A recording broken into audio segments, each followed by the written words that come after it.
সরকারের সাথে আমরা ইয়ে করে, আমরা তো সরকারের অংশ নাকি? কিন্তু আমাদেরকে কেন পুলিশ ভাইয়েরা গুলি করলো? আমরা কি তাদেরকে তারা কি পাবে না পে স্কেল? এই পে স্কেলের অংশীদার সবাই হবে, শুধু আমরা না। কিন্তু আমরা আন্দোলন করতেছি বিধায় তো তারা আমাদেরকে কেন গুলি করলো? তারা যদি তাদের অস্ত্র ছাড়ে তাহলে সরকার দিতে বাধ্য। আজকে আমরা শান্তিপূর্ণ ভাবে মিছিল নিয়ে আমরা যমুনার সামনে গেছি, কিন্তু আমাদেরকে ওখানে আবার বুলেট মারছে এবং টিয়ার সেল মারছে এবং পানি করছে।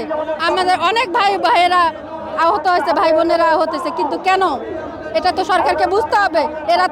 আমরা তো রাস্তাঘাট থেকে আসি নাই, আমরা তো সরকারের লোক, আমরা তো সরকারের অংশ। আমরা কেন সরকারের বিরুদ্ধে যাব? আমাদের তো সরকারের বিরুদ্ধে যাওয়ার কোনো কথাই আসে না, প্রশ্নই আসে না। সব মশার বিরুদ্ধে সুরক্ষা দিতে এলো বসুন্ধরা এক্সট্রিম অ্যারোসল, মশার বিরুদ্ধে এক্সট্রিম সুরক্ষা।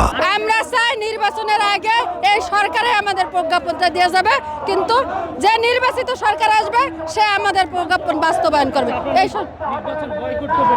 হ্যাঁ, আমাদেরকে যদি প্রজ্ঞাপন না দেওয়া হয় আমরা আমাদের নির্বাচন বয়কট করব।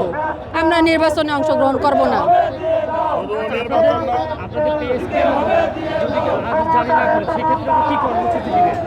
আমরা আগামী রবিবার থেকে অফিস, আদালত, গাড়ি ঘোড়া কিছুই চলবে না, সব বন্ধ।